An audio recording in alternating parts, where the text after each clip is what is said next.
Greetings and salutations, your average rider here. Let's install the Shad tank bag.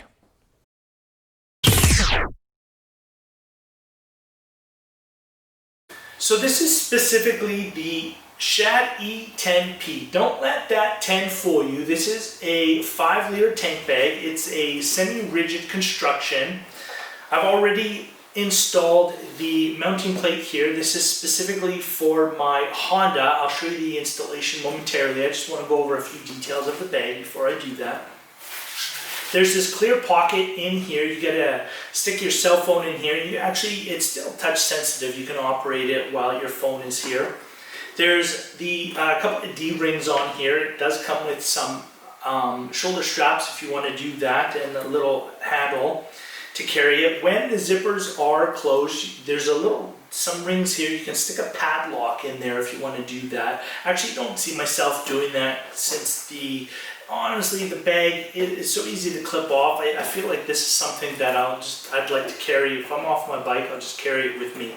Considering that I purchased it to hold some camera gear while I am traveling. So I'm just going to open it up in here so you can see this pocket. Your phone just slides right in there. There's this cross bungee strap in here. I think this is perfect. I have a larger battery backup that I can just stick in here to hold in place and charge my phone. It can stay on all day while I'm using it. There's a little pocket down in here, a little Velcro pocket. You can stick some smaller items in there so they're not round loose in here. So like I said, 5 liters isn't huge, but it's enough to get me by. I like how it looks. The smaller bag looks on the bike. It doesn't stick out so much. I don't have to worry about it when I'm, leaning forward a little bit. I think it's a great size. So let's get to the install. Here's the bike-specific mount for my Honda, and I've taken the tank bag out of this plastic bag for the first time now. I didn't even realize that the contents were inside, but yeah, there they are. Of course, it would need it. The straps, mounting plate, and the screws.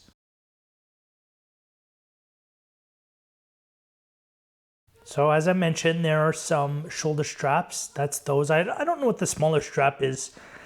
I don't know if I'll use it. Oh yeah, right. The waterproof cover with the clear top, so you can put it over top and keep your contents dry. And then inside the bike-specific mount, there's the mounting plate and the screws for that.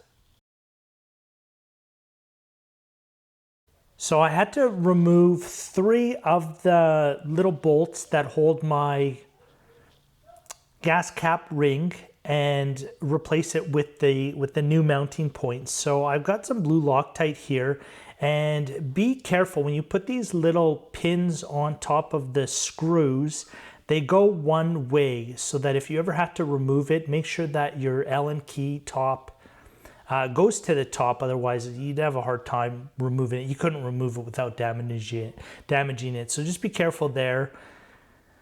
I just tighten these up, put some blue Loctite so they won't come loose, and I'm satisfied with this. And then there's a trim piece for the mounting plate to make sure it doesn't scratch, I guess. And then the clip that goes on the bag. So I looked at the instructions here. It wasn't quite clear, but you can put it in, I believe, 4 different points. So I just measured real quick, put it where I think that would be good and still be able to move my handlebars. And then I mounted it. So that mounts on. And then I took the cover plate and I mounted that in place as well. Honestly, that's all there is to it. It's super simple. And then this is the first time I'm mounting the bag, so I'm not even looking. I'm just going by feel, and it just clipped in place, and it's really sturdy. I'm really satisfied with this. I don't know. I didn't look at the weight limit. I'm obviously not going to have too high of a weight limit on there.